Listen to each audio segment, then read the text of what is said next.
crisis de la Restauración en España y la caída de la monarquía.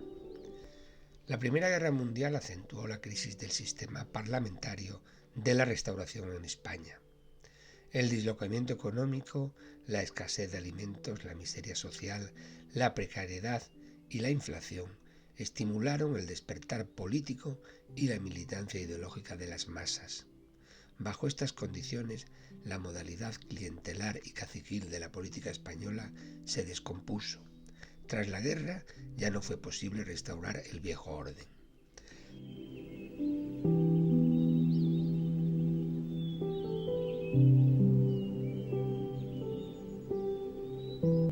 Cuando se inició la Primera Guerra Mundial en agosto de 1914, el gobierno conservador de Eduardo Dato decidió mantener a España neutral, porque carecía de motivos y de recursos para entrar en el conflicto.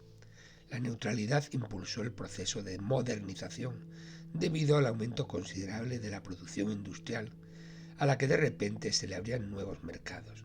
Sin embargo, la inflación se disparó, mientras que los salarios crecían a un ritmo menor, y se produjeron carestías de productos de primera necesidad, como el pan, lo que provocó motines de subsistencia en las ciudades y el aumento de los conflictos laborales protagonizados por los dos grandes sindicatos, la CNT y la UGT.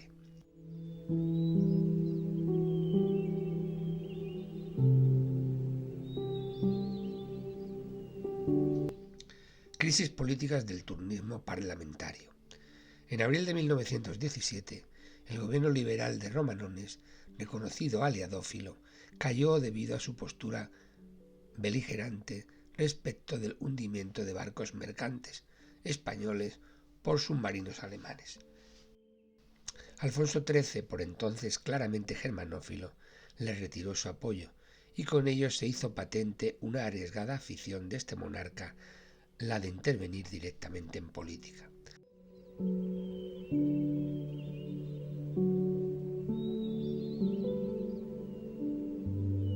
A Romanones les sustituyó el liberal Manuel García Prieto, considerado más próximo a los imperios centrales que su antecesor, pero su gobierno apenas duró 3 meses a causa de la grave crisis provocada por el órdago que lanzaron las recién creadas Juntas de Defensa Militar. Estas son unas organizaciones corporativas de los militares con destino en la península que reclamaban el aumento de sus salarios y protestaban por los rápidos ascensos por méritos de guerra que obtenían sus compañeros destinados en Marruecos. Las juntas exigían su reconocimiento legal como representantes del ejército, a lo que se oponía el gobierno, cuyo ministro de la guerra, el general Francisco Aguilera, ordenó su disolución. El rey Alfonso XIII, puesto en la tesitura de elegir entre la afirmación del poder civil y la simpatía de los estratos intermedios del ejército, inclinó la balanza en pro de estos últimos. A partir de 1917 se hace evidente la voluntad de los militares de actuar como un grupo de presión corporativo y de presentarse como una alternativa política. Ante el crecimiento de la protesta social, el régimen cedió la iniciativa política a los militares y se produjo la militarización del orden público, de suerte que ahora no eran los partidos los que determinaban el turno, sino que los centros de decisión política se desplazaron hacia los cuarteles y el Palacio Real.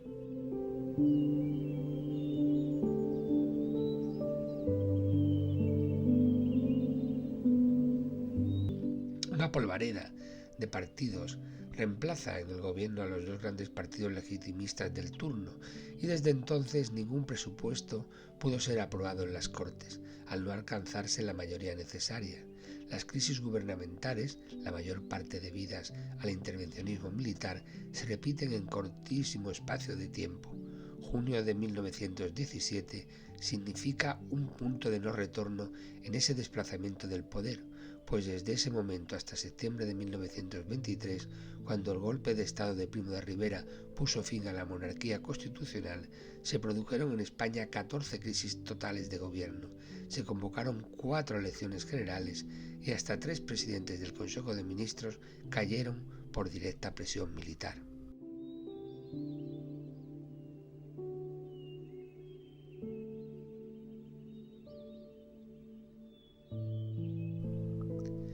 problema de la vertebración territorial. A raíz del fracaso por no poder aprobar el presupuesto de 1918 del primer gobierno de concentración nacional presidido por Antonio Maura, en el que junto a los conservadores y liberales había participado la Lliga Regionalista Catalana, con la intención de llevar a cabo la modernización del régimen. Cambó y la Liga dieron un paso más en sus demandas y organizaron una campaña en pro de la autonomía integral para Cataluña. Se registró en el Congreso un proyecto de bases del Estatuto de Autonomía para Cataluña que contaba con el apoyo de todos los ayuntamientos catalanes. Ello provocó la reacción desmesurada del nacionalismo español, que desplegó una fuerte campaña anticatalanista y consiguió movilizar a miles de personas que se manifestaron en Madrid y en otras ciudades. Esto hizo que en el debate parlamentario los liberales retiraran su apoyo a Cambó. Cambó solicitó entonces que se permitiera la celebración de un plebiscito al respecto en Cataluña, y el gobierno no abordó la cuestión, y aprovechando la crisis provocada por la huelga de la canadiense en Barcelona, cerró las Cortes en febrero del 19. Con el inicio de la guerra social en Cataluña, la cuestión regional o autonomista pasó a un segundo plano en las preocupaciones de las clases dirigentes catalanas, que apoyaron decididamente las medidas represivas para instaurar el orden público. Aunque el fracaso político de la Lliga favoreció la aparición de otros grupos nacionalistas catalanes más radicales, como la Federació Democràtica Nacionalista de Francesc Macià, que abogará por el nacimiento del Estado catalán, o el Partit Republicà Català de Lluís Companys. En el País Vasco, la campaña autonomista catalana de 1918 y 19 encontró un amplio apoyo del nacionalismo, porque las aspiraciones catalanas conectaban con las suyas. Las 3 diputaciones vascas, por iniciativa de la de Vizcaya, demandaron la reintegración foral, o en su defecto una amplia autonomía basada en los antiguos fueros, propuesta que fue presentada en las Cortes el 8 de noviembre por los diputados nacionalistas vascos, pero que fue rechazada.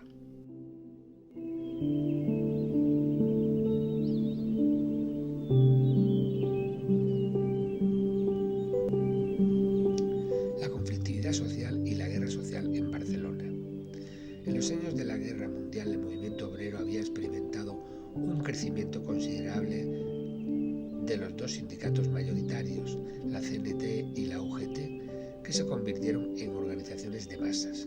En 1917 se acordaba la unidad de acción entre ambos y se convocaban 2 grandes huelgas generales que fracasaron, pero tuvieron un amplio seguimiento en las principales ciudades españolas y en las áreas industriales. Entre 1918 y 1920, en Andalucía, se produjo una intensificación de las movilizaciones que se conoce con el nombre de trienio bolchevique, llamado así por los ecos que había suscitado la Revolución Soviética de octubre de 1917. Hubo sabotajes, atentados y numerosas huelgas y ocupaciones de fincas por los jornaleros, que fueron respondidas con extraordinaria dureza por la Guardia Civil. En Cataluña, a partir de 1920, se inició un periodo de violencia y tensión social que ha sido llamado la Guerra Social. El conflicto se inició en febrero del 19 con la huelga de la canadiense, que era el nombre con el que era conocida la empresa Barcelona Traction Light and Power, que suministraba electricidad a la ciudad de Barcelona. La ciudad se quedó sin luz, sin agua y sin tranvías. El gobierno de Romanones optó por la negociación, que encargó al nuevo gobernador civil Carlos Bas, y aprobó un decreto, el famoso decreto de las 8 horas, y otras medidas de mediación laboral a cargo del Estado. Pero finalmente el gobierno tuvo que ceder a las presiones de la patronal, que exigía mano dura y que encontró un valioso apoyo en el capitán general de Cataluña, Joaquín Milán del Bosch, que contaba con la confianza absoluta del rey. Se militarizaron los servicios y Barcelona recuperó la normalidad, mientras las cárceles se llenaban de presos huelguistas. Y aunque gracias a la labor del dirigente moderado de la CNT, Salvador Seguí, se alcanzó un acuerdo entre la empresa y los trabajadores, la intransigencia de los militares, decididos a juzgar a los huelguistas encarcelados por la jurisdicción militar, llevó a la CNT a declarar la huelga general. La respuesta de los patronos que apoyaban a Milán fue declarar el cierre de muchas empresas, lo que condenaba a los obreros al hambre y a la indigencia. Milans declaró por iniciativa propia el estado de guerra en Cataluña y cuando el gobierno trató de destituirlo se encontró con la cerrada oposición del rey, por lo que Romanones presentó su dimisión. Le sustituyó el conservador Antonio Maura, que aprobó la política de Milán del Bosch. La CNT fue disuelta y sus dirigentes fueron encarcelados. Así el conflicto obrero catalán acabó por degenerar en una guerra social en la que ambas partes recurrieron a la violencia.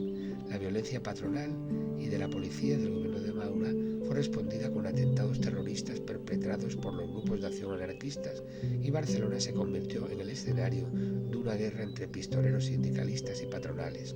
El nuevo gobernador civil de Barcelona, el general Severiano Martínez Anido, continuó con la represión antisindical mediante la aplicación de la llamada Ley de Fugas a los presos y detenidos.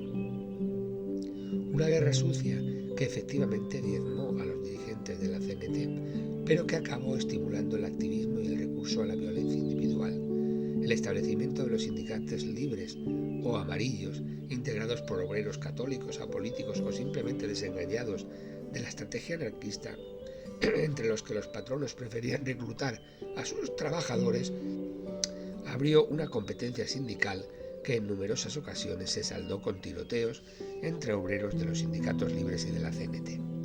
Los actos terroristas y de violencia callejera entre anarquistas y miembros de los sindicatos libres se sucedieron en aumento entre 1920 y 1923. La espiral de violencia alcanzó al propio primer ministro cuando en marzo de 1921 Eduardo Dato fue asesinado en Madrid y en 1923 caía también asesinado Salvador Seguí, dirigente de la CNT que no había apoyado la vía violenta.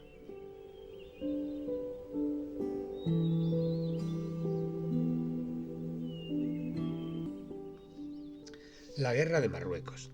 Desde 1911, el avance de las tropas españolas sobre el territorio asignado por Francia en la Conferencia de Algeciras se hallaba paralizado por falta de medios y tras el paréntesis de la Gran Guerra, los gobiernos españoles se propusieron hacer efectivo el dominio de España sobre todo el protectorado de Marruecos.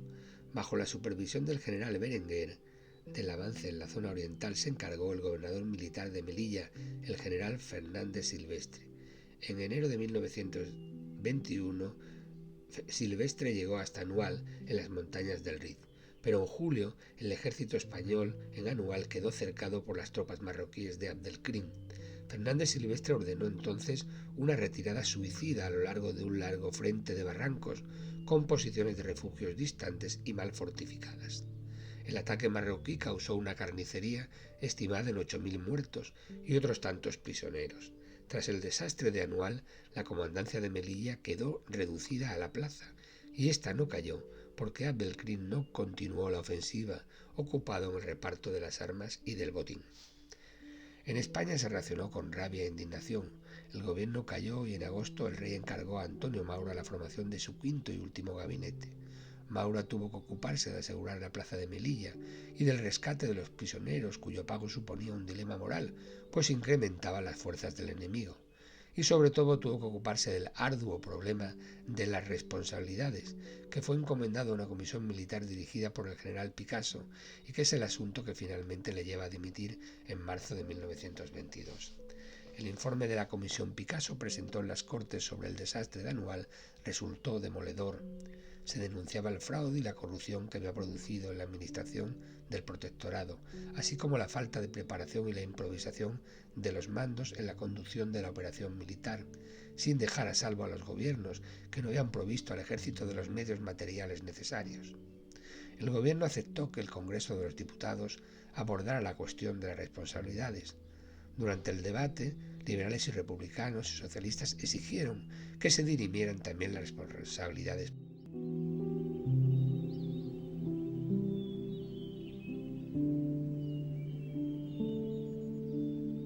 políticas. Cuando finalmente se produjo la crisis del gobierno en diciembre de 1922, el rey ofreció la presidencia al liberal Manuel García Prieto, que formó un nuevo gobierno de concentración y continuó el esfuerzo por reafirmar la primacía del poder civil sobre los militares en las dos cuestiones pendientes, el orden público en Cataluña y Marruecos. En este último anunció su propósito de avanzar en el proceso de responsabilidades. En julio de 1923, el Senado concedía el suplicatorio para poder procesar al general de Berenguer. García Prieto proyectaba una ambiciosa reforma del régimen político para originar una auténtica monarquía parlamentaria liberal, pero su gobierno no pudo llevar adelante sus planes de reforma y tampoco exigir responsabilidades a los jefes militares, porque el 13 de septiembre de 1923 el general Miguel Primo de Rivera, capitán general de Cataluña, encabezó un golpe de Estado en Barcelona que puso fin al régimen liberal de la Restauración.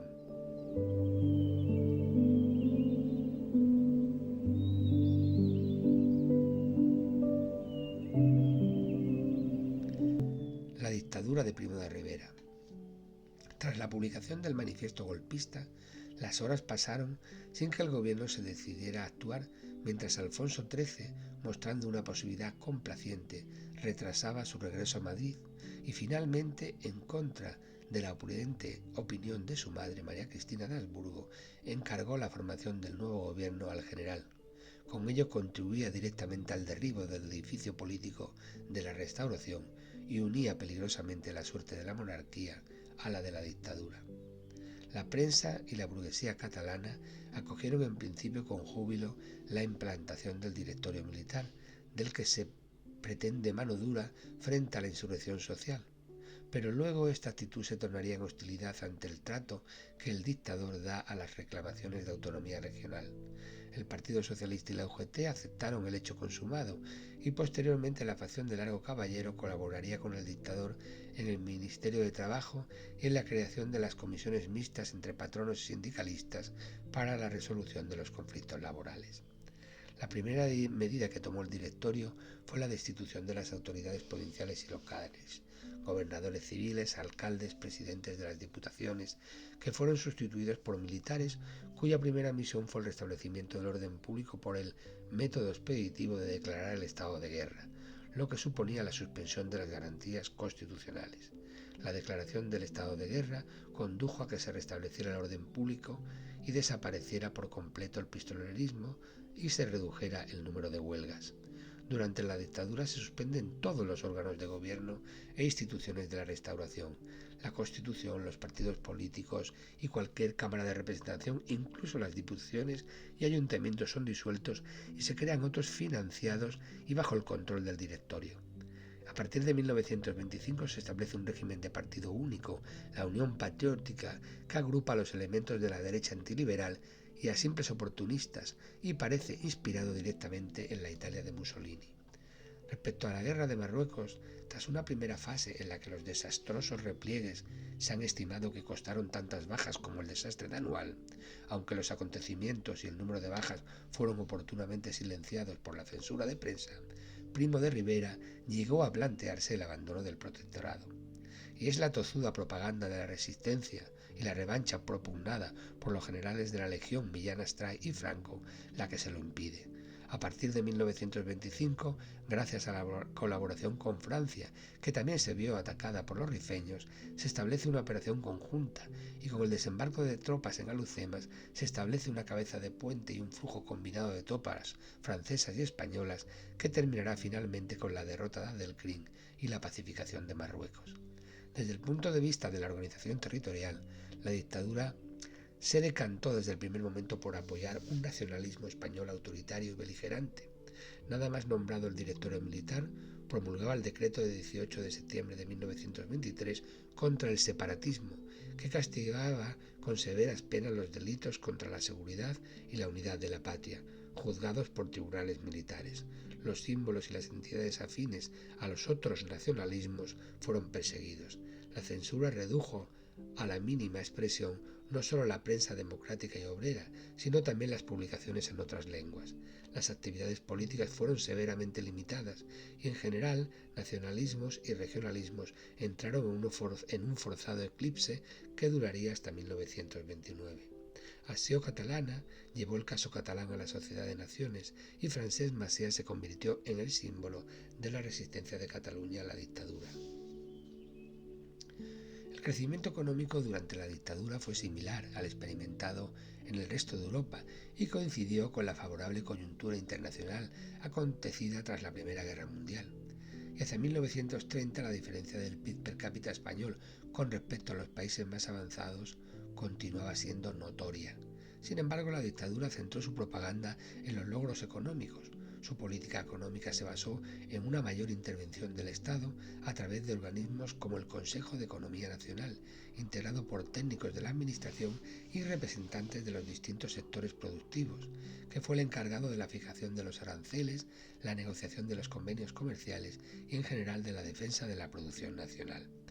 Ello dio lugar a una burocratización de la economía y a episodios de favoritismo, como la entrega de monopolios a Juan Mas o a las familias Urquijo y Usía, ya que se consolidara un modelo que iba a permitir el desarrollo económico de unas zonas y el estancamiento relativo de otras. El incremento demográfico provocó además las primeras notables migraciones interiores en la península. Para financiar el considerable aumento del gasto público que supuso la política económica intervencionista de la dictadura, no se puso en marcha ningún tipo de reforma fiscal que incrementara los ingresos, por lo que se tuvo que recurrir a la emisión de deuda, lo que produjo un fuerte endeudamiento exterior e interior, poniendo en riesgo la estabilidad de la peseta. Para conjugar el grave endeudamiento resultante de la importante inversión en infraestructuras, construcción de pantanos, redes ferroviarias y de carreteras, se echó en falta una política fiscal avanzada, pues salvo un intento de José Calvo Sotelo, ministro de Hacienda, durante la dictadura de crear un impuesto único y progresivo, que fue echado atrás por la patronal, no hubo intentos de mejorar la recaudación de Hacienda. Se trató de combatir la conflictividad laboral atrayendo al obrerismo más moderado, representado por un sector de la UGT mediante el sistema de mediación laboral a través de comisiones mixtas de sindicalistas y empresarios con representación gubernamental. Y se comenzó con los primeros planes de vivienda de protección oficial, con el retiro obrero y la protección a las familias numerosas y al trabajo de las mujeres durante su maternidad. No se encararon en cambio la reforma agraria o de las estructuras económicas proteccionistas y favorecedoras de los monopolios que creaban el grueso de la problemática. El final de la dictadura se fue fraguando cuando con la constitución de la Asamblea Nacional Consultiva quedó claro que Primo de Rivera, a pesar de que desde el principio había presentado su régimen como temporal, no tenía ninguna intención de volver a la situación anterior a septiembre de 1923.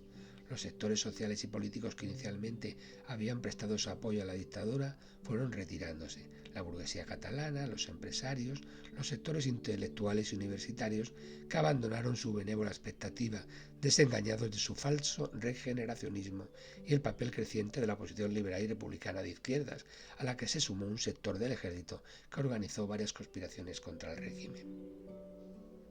En enero de 1930, Primo de Rivera, convaleciente de una grave diabetes, plantea la cuestión de confianza no al rey, sino a los jefes del ejército mediante una carta. La respuesta negativa o tibia de los capitanes generales motivó la pérdida del favor real, que comprendía ya demasiado tarde el peligro que corría su corona si seguía atada a la figura del dictador. En enero de 1930, Alfonso XIII encarga al general Dámaso Berenguer, entonces jefe de la Casa Militar del Rey, la formación de un nuevo gobierno con el propósito de volver a la normalidad constitucional de 1876. El término dicta blanda fue utilizado por la prensa para referirse a la indefinición del gobierno de Berenguer, que ni continuó con la dictadura anterior ni convocó elecciones a cortes constituyentes como exigían la oposición republicana y los monárquicos constitucionalistas. Y es que la posibilidad de regresar al régimen de 1876 ya no existía para una monarquía que hacía 6 años que no estaba legitimada por la Constitución, sino por el golpe de Estado que el rey aceptó. La monarquía se había vinculado a la dictadura y ahora pretendía sobrevivirla. La monarquía estaba aislada. Los sectores sociales que siempre la habían apoyado, como los empresarios que decidieron abandonarla porque desconfiaban de su capacidad para salir de aquel embrollo, tampoco dispuso la monarquía del apoyo de la clase media. La influencia de la Iglesia en este sector estaba reduciéndose, sustituida por las ideas republicanas y socialistas, y los intelectuales, los estudiantes universitarios, mostraban claramente su rechazo al rey. Al mismo tiempo que la monarquía iba perdiendo apoyos, los iba ganando la alternativa republicana. Las clases populares y las clases medias urbanas llegaron a la conclusión, como la dictadura acababa de demostrar, que monarquía era igual a despotismo y democracia era igual a república. En 1930, la hostilidad frente a la monarquía se extendió como un huracán imparable por mítines y manifestaciones por toda España. A la causa republicana también se sumaron los intelectuales, que formaron la Agrupación al Servicio de la República, encabezada por José Ortega y Gasset, Gregorio Marañón y Ramón Pérez de Ayala. En el Pacto de San Sebastián de agosto de 1930, las organizaciones políticas republicanas acordaron una estrategia para poner fin a la monarquía, a la que en octubre se sumaron el PSOE y la UGT. Se constituyó un comité revolucionario, donde figuraban los políticos republicanos y socialistas de primer nivel con la intención de organizar una huelga general política. Huelga que finalmente no llegó a producirse por el alzamiento de los militares del cuartel de Jaca, que se anticiparon a proclamar la república en dicha localidad. El alzamiento de Jaca fue sofocado. Los capitanes Galán y García Hernández, cabecillas del alzamiento, fueron fusilados, convirtiéndose en mártires para los republicanos. Las protestas y la detención de parte del comité revolucionario provocaron la dimisión de Berenguer y la formación de un nuevo gobierno a cargo del almirante Aznar. El 20 de marzo de 1931, a solo 3 semanas de las elecciones municipales, se señaló la vista del Consejo de Guerra para juzgar al Comité Revolucionario, que había dirigido el fracasado movimiento cívico-militar. El Consejo de Guerra se convirtió en una gran manifestación de afirmación republicana. Los 6 acusados, Niceto Alcalá Zamora, Miguel Maura, Álvaro de Albornoz, Santiago Casares Quiroga, Francisco Largo Caballero y Fernando de los Ríos, eran figuras muy conocidas y de gran relevancia política, y el juicio supuso una intensa campaña de propaganda a favor de la República. Finalmente, la caída de la monarquía se produce a raíz de la victoria republicana en las elecciones municipales del 12 de abril de 1931, en 42 de las 50 capitales de provincia. Las elecciones municipales, que se habían planteado como un verdadero plebiscito sobre el advenimiento de la República.